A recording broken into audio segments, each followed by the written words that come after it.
All this is Dr. Mobeen Sayed from drbeen.com. Welcome to one more show. My apologies if I sound a little different today. I am a little congested. I have some runny nose as well. I'm under the weather. I don't know if it is called COVID or not. We will talk about it at the end of our discussion. Let's start with this study.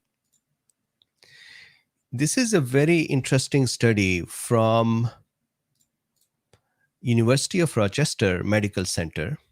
And the researchers are calling this immune distraction. This is actually the same thing as original antigenic sin or immune imprinting.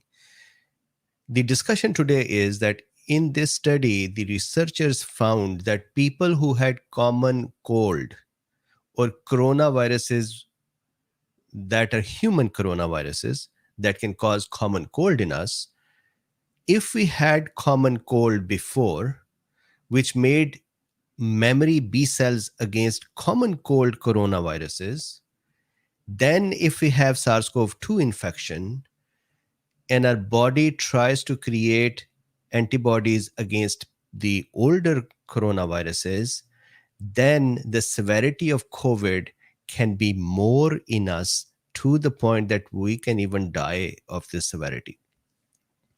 So this is the immune escape in a way. This is really not immune escape. This is immune imprinting, but a very similar mechanism. Now, would that happen from one variant of COVID to the next, SARS-CoV-2 to the next? Would that happen if there is a vaccine given to the next? We will see. We will do that discussion. I would also present to you what the researchers think about vaccine. Generally, they are from University of Rochester. They are going to be talking on the side of the vaccine. So I think their point of view is that continue to design more vaccines and continue to take more vaccines. However, this study, regardless of liking vaccines or not liking vaccines, this study is very interesting. So let's start. And for references, this is drbeen.com.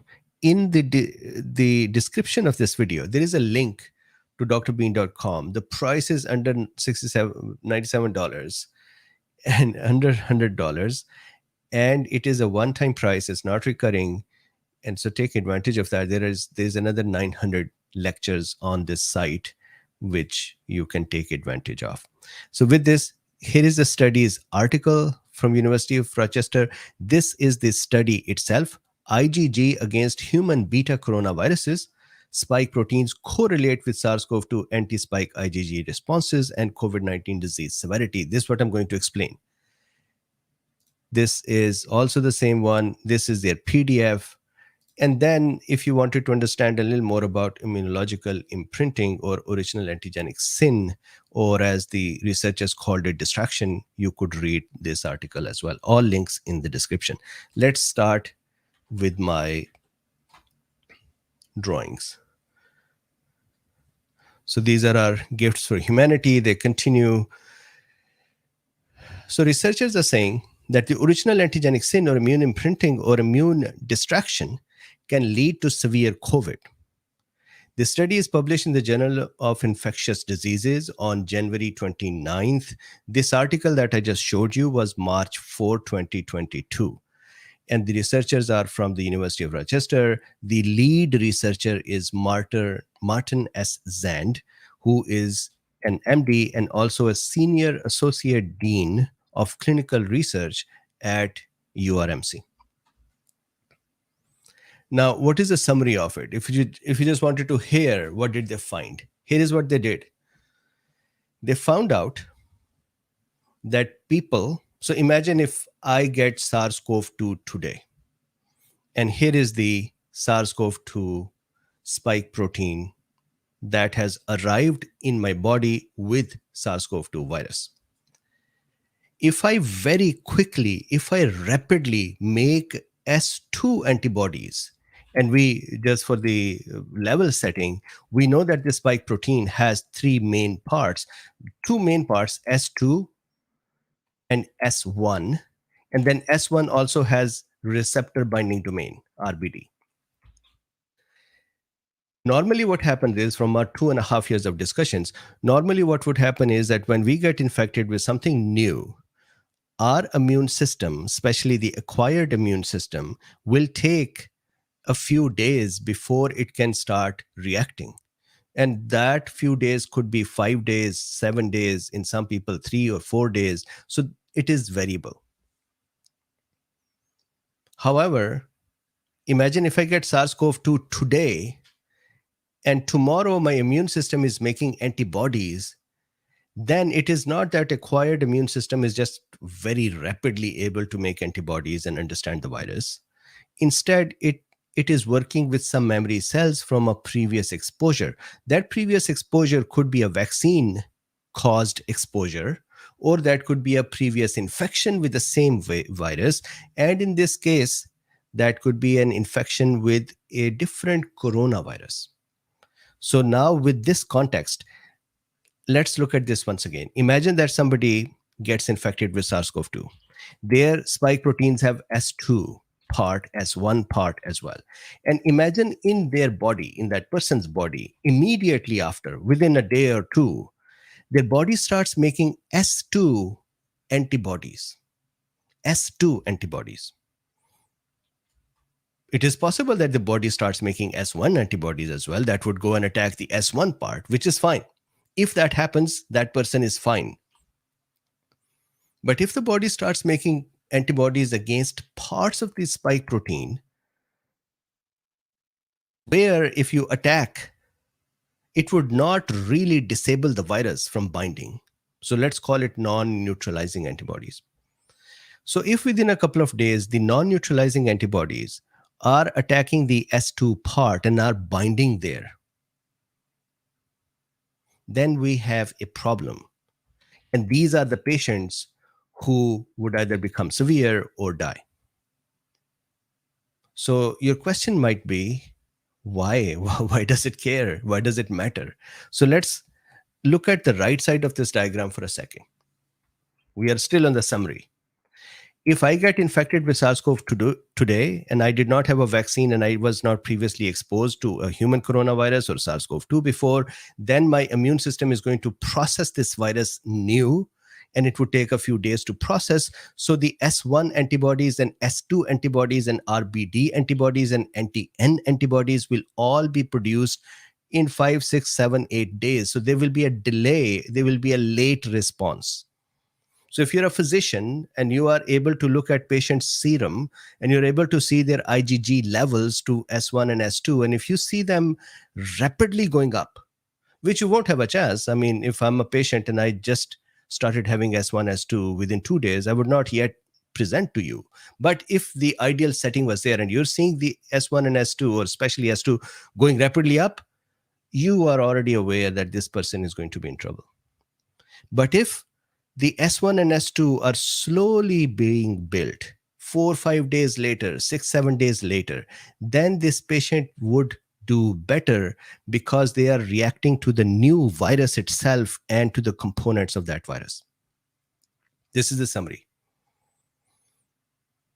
What is the summary? The summary is, if somebody starts rapidly responding to the virus, this is probably the memory immune system working, and that may not be able to capture the virus quickly, but those that mountain of antibodies produced will cause inflammatory reactions in the body, resulting in clottings and inflammation of the blood vessels and all the severe case symptoms that we are used to seeing. So back here then, now we're going to start inching towards the details. Well, let me back up. So you got the summary. What does it mean? What it means is, if somebody had common cold and then they get SARS-CoV-2, the chance of severe outcome is more, according to the study. And they actually have real people that they tested their serums. Does it matter for vaccine as well? I think it does, but they have not talked about the vaccine. So this study, if we stay aligned to the study, then there is no discussion of the vaccinated people in this. Okay. Now, a secondary detail. This is a very important point. It took me a few readings to kind of capture what they were trying to say here. The secondary detail is if S2 to S1 ratio is more, then the person would become severe or has a chance of becoming severe. If the S2 to S1 antibody ratio is not more, not high, but normal or low, then the patient would stay moderate. So, once again, your question will be why does this matter? So, let's see. Imagine you have a patient. You look at their serum, third day of their COVID symptoms. A regular normal response will be a slow production of anti-S1 and anti-S2 together. So their levels will be kind of equal. So let's assume them to be equal. So S2 divided by S1 will be 1. On the other hand, imagine a person was previously exposed to some antigen that has trained the body to make antibodies against S2. Why we are stuck on S2? Because S2 is the non-neutralizing part. If we are trained for S1, then we are good. So here we're talking about a situation where S2 is the target of attack. So the person starts making S2 more, and S1 is not yet being made because it will be made after 3-4 days. So let's say third day, S1 is 1 and S2 is 10. So then the ratio of S2 to 1 has gone up to 10. That means the body is responding fast. And with S2, S2 is a useless antibody. It's going to cause inflammation and not neutralize the virus, and the patient would be in trouble. That is why this ratio is interesting. Okay. Continuing. Now, once again, why does this happen? So here is what they found. Why does this happen? Why does having common cold made predispose a person to have severe COVID? Why? So imagine here on the left side is the common cold viruses, and not all common cold coronaviruses, OC43 and HKU1. Why these two? Because their spike protein S2 is very similar to SARS-CoV-2 S2. That's why. The remaining part is slightly different. So imagine a person became infected with a common cold virus, OC43 or HKU1 virus, human coronavirus, and they produced antibodies against all of the spike protein, including the S2 part. Now, the remaining part of their spike protein, this human coronavirus spike protein, is different from SARS-CoV-2. So I made it like this jiggly little line. This cell, memory cell, is making antibodies against S2. Now, when this person is now exposed to SARS-CoV-2, SARS-CoV-2 also have, of course, a spike protein, and it does have an S2 part as well.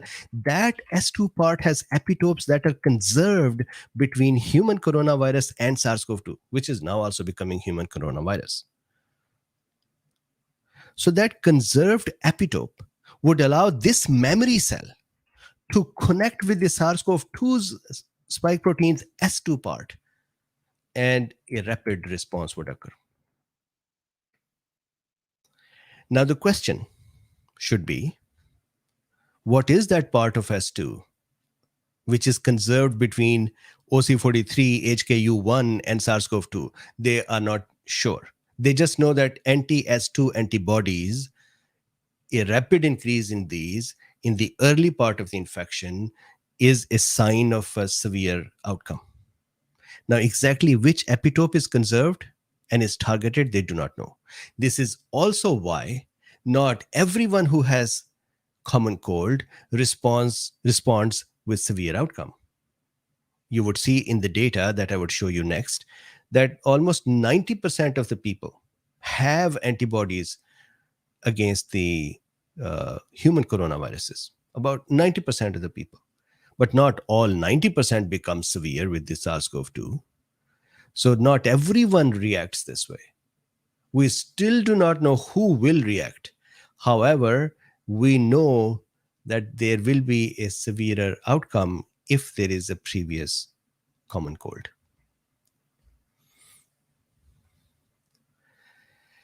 So now the question becomes, why severe outcome? Fine, we have anti-S2, which can be produced within 2 days instead of 5 days. And it is being produced within 2 days because of the memory cells that were trained earlier. Fine. So we have antibodies. So it's actually a good thing. Why do we have a severe outcome? Here is what they said. They said, imagine, let's go from the left side towards the right side. Imagine that this was a memory cell that was built after infection to the human coronavirus. Then came SARS-CoV-2. The S2 part of the SARS-CoV-2 spike protein was very similar. So this memory cell became excited and started producing IgG against S2.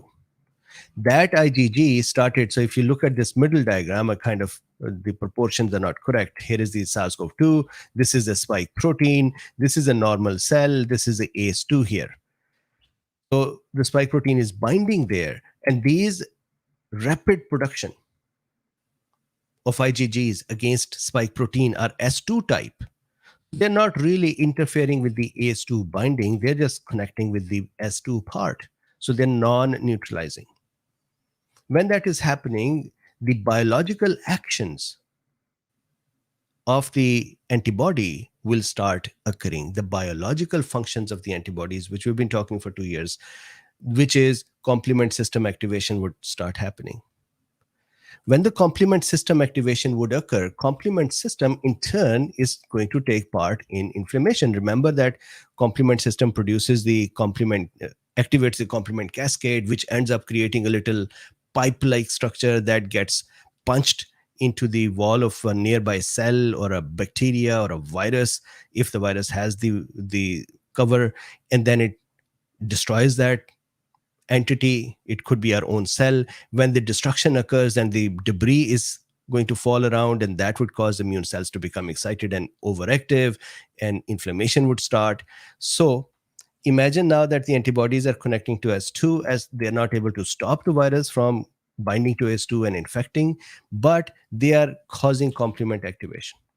This complement activation, if it is happening, it's happening, let's say, everywhere. But the dangerous part is, according to the authors, when this is happening within the blood vessels, then the vascular wall cells, endothelial cells, will start getting damaged because of the complement activation, and local inflammatory response would start, which would cause vessel damage, plus it would cause clotting triggered.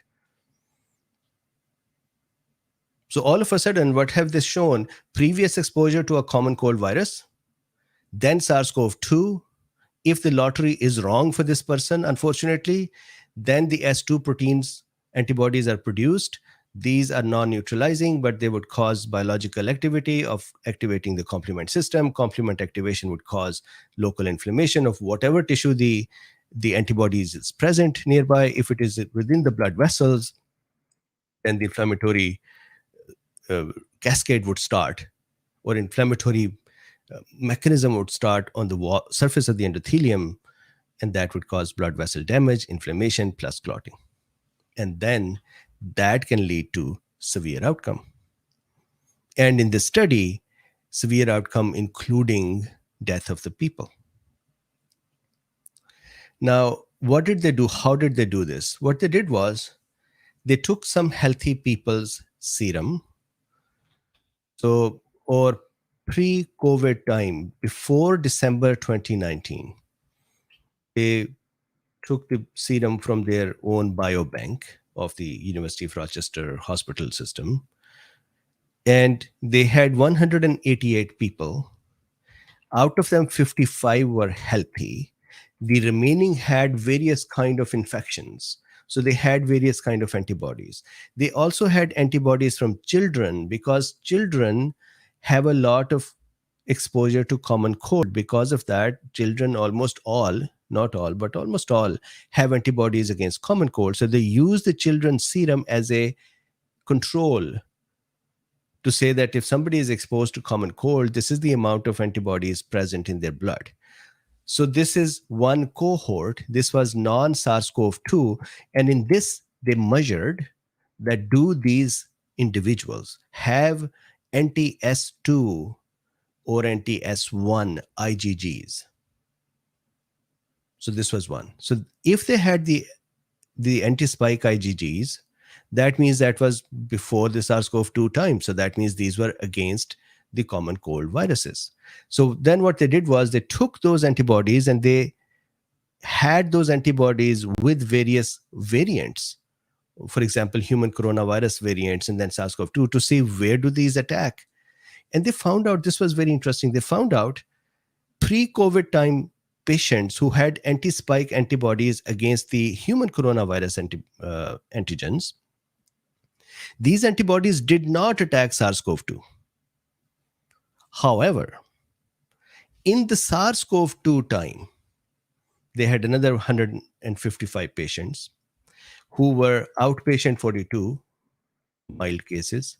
Then the remaining were hospitalized. And within that, inpatient 33, 57 ICU bound, and 23 who died. They checked these patients' blood samples as well. And they also found in these patients, the COVID patients, two kind of antibodies in them. Either normal antibody, that is a good number of S1, anti-S1, and anti-S2, and even anti-N. But really S1 and S2 is what they were looking for.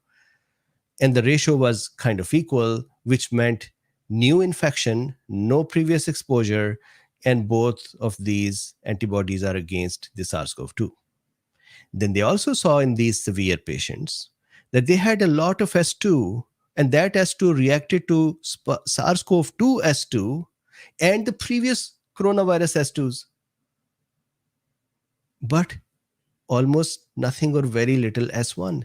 That means against the SARS-CoV-2, new response has not yet started, but the memory cells have become activated and they are making useless antibodies. The new response did end up coming in after 4 or 5 days. But by that time, the early response of a bunch of antibodies, which were useless, non-neutralizing, and causing complement activation, those had already created a severe inflammatory state in this person's body. So virus was not controlled, but inflammation occurred. And the more virus was there, the more antibodies were produced, the more inflammation occurred, more severe the person became.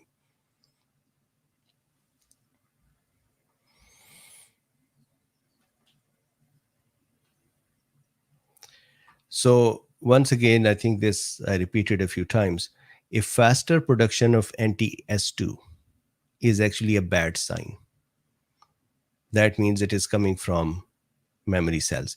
A faster production of S1, anti-S1, will be a good sign because it is going to become connected to the S1 part and be neutralizing or at least interfering with the binding, and it would help the virus, the condition a little more.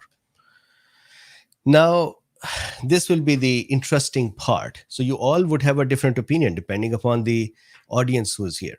Some of us, all of us together. Some like vaccine, do not like vaccine. Some like this vaccine and not like this vaccine, but other vaccines. So there is a mixture of audiences. I wanted to put in front of you what the researchers said. My opinion was that if this is happening, then this could happen with the vaccine as well. However, how did the researchers say? We should look at what the researchers said, because really at the end of the day, we are looking at their paper. So here is what they said. They said, this study adds to a growing pool of evidence that a phenomena called immune imprinting is at play in COVID immune responses. So original antigenic sin is occurring. That's one. And I think in their paper, they said this was not observed before. So the idea that it could happen is something else, but actually observing in patients' serum and finding these antibodies and finding these ratios and finding the correlating with the severity and the levels, I think they are the first one to show that with evidence. Then, by some predictions, COVID is likely to be with us for a long time. So again, this by some predictions is a prediction. So if you take that prediction as a true, then the remaining statement will become true as well. If you take that statement as not true, then the remaining may not be true as well. So that is the finer point here. So, by some predictions, COVID is likely to be with us for a long time, with new, milder strains emerging and circulating on an annual or seasonal basis. Again, I'm not going to add any comments to this one. If those predictions hold true, the study suggests that we will need to regularly develop new vaccines targeting the new strains of SARS CoV 2. While none have come to market yet, pharmaceutical companies like Pfizer and Moderna have been developing and testing new versions of their COVID vaccines as new variants of concerns have emerged. I actually would correct a little bit here that Moderna has been updating their vaccine with the newer variants, and they do have new variant based. It's just the Omicron based vaccines, which they had said would come out in August. Then they say we should expect that development of new vaccine is a good thing. Said Zand, it doesn't mean the original science was wrong. It means nature has changed. If we want an immune system that pays attention to the right stuff, we need to teach it new tricks with different vaccines. So this is what they are saying, and I have read it to you as is written. Now, the vaccine is not really targeted at S2.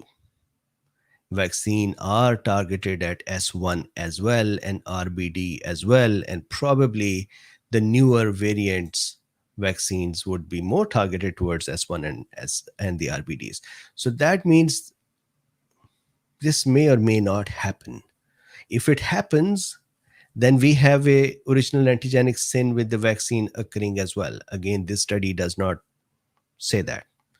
If it doesn't happen, then the reason would be that the vaccine produces antibodies that are against S1 and RBD as well. Now, in some people, if that would not happen, just like here in some people with the common cold, they do not have any problem with SARS-CoV-2 and some have. So I think that is a similar behavior that we are going to observe. So probably these absolute terms may not hold, but anyways, this is a very interesting discussion. So now the question I have for you, I actually had written this question. So let me show you once again. I had written this, and I sincerely mean to ask you. So what do authors say about the vaccines? I just read it. Make more, give more, or new designs. So what do you think? And do you agree with this message? Or do you think that we should not create new vaccines? Or do you think one kind of vaccine is sufficient? So, and again, I'm not asking you to say that you're a doctor to say that. You're a doctor or not. What have you heard? What have you read? What is your opinion? And again, I would like a more civil discussion instead of a fight in the comments. So with this, thank you very much. Once again, there are links in the description if you like this work. For under $100, you can get access to another 900 lectures on drbeen.com, premium content different from what is on YouTube. So take advantage of that. Then you also have links in there if you would like to buy me a coffee or become part of Patreon group or Substack or other ways of supporting. Thank you very much, and I would see you tomorrow. I am interested in your comments because this topic, when I was preparing, seemed very interesting to me. Now, last part, please do like, subscribe, and share. So what is going on with me? Yesterday, I felt quite tired. So I just thought it is so hot and I'm just exhausted because of that. I was tired. I wanted to just sleep all the day long. And I was so happy that the video I presented yesterday was made before. And so I didn't have to do any work yesterday. And so I had muscle pains. I had muscle pains in my legs as well. My joints started aching. And I keep saying, okay, maybe this is related to my age. I'm 53 now. So my age. Interestingly, Luffy has been meowing a lot and has been slow for last 3 4 days. And I had been saying to my wife that seems like Luffy may be sick. Luffy has been sleeping. You may have heard him yesterday a couple of times, but for the majority of the days he's been sleeping, which is very un Luffy like. Today, once again, do you know that before this talk, 10 minutes before, I woke up to come back and do the talk, and I slept during the day as well because my muscles were aching. I had runny nose. I was coughing as well. And one interesting new development with me is that I'm unable to focus correctly, which has never happened to me before. So either these are age related or this is, I think, another COVID exposure. Interestingly, the intensity, if it is COVID, then intensity is not as bad as it started with in the previous weeks and months. If it is some other common cold, then it is that. If it is allergies, then maybe it is that. So this is what's going on. I am going to go back to go to sleep. Please do me a favor, like, subscribe, and share. Links in the description. You can buy a Dr. Bean plan, or you can buy me a coffee, or use PayPal, or become Substack member or Patreon member. Thank you very much. I would see you tomorrow.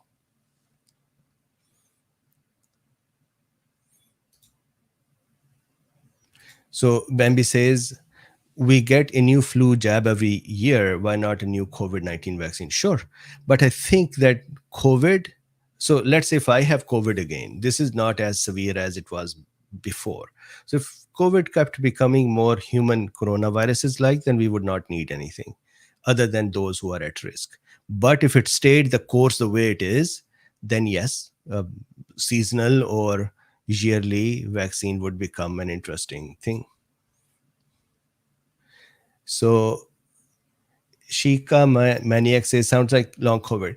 The reason I won't think it is long COVID is that as I've been for a long time being okay, and my wife also said to me yesterday that, hey, my face and my eye, this side is twitching again. And today she is fine as well. So it's not that we both had a relapse of long COVID at the same time. So this is an exposure.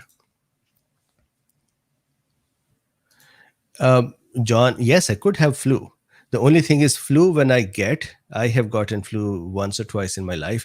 It is really bad for me. I get knocked out for 3 4 days. In flu, I won't even be able to come and sit here and talk. I would just be out. So this is either some other common cold, or this is once again COVID.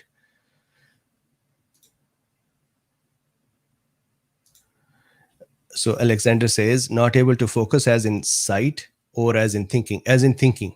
So for example, today when I was reading this study, I would keep forgetting the coronaviruses, that human coronaviruses names.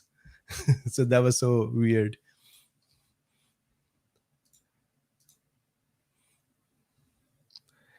Critical thought says they need to find the cause of the phenomena before making recommendation. They don't know what the process control mechanism is. We need to invest in immune support studies. Yeah. I think that the connection to the vaccine was kind of an unnecessary connection they made.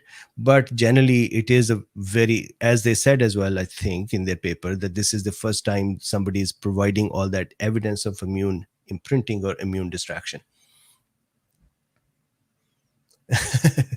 Thank you very much. John says, too young to be age related. Thank you. So, over this weekend, talking about too young, over this weekend, I went to Chinatown. I tweeted a video as well. Went to Chinatown and we went and got some tea from there. So, the gentleman over there who was sitting in the tea shop, he said, "Where are you from?" And he said, "What do you think is my age?" I think he asked this to everyone. I said, you look like 60, 65. And he said, up, up. And I said, what, 70? He said, up. And so I kept going up and he kept doing it. And he was 92, but he actually looked like 60, 65. And that is how he was running around as well, doing his thing. And then he said, what is your age? And I said, 53. And he said, oh, you are a baby. And I felt really happy with that. Yes, I think I'll do that.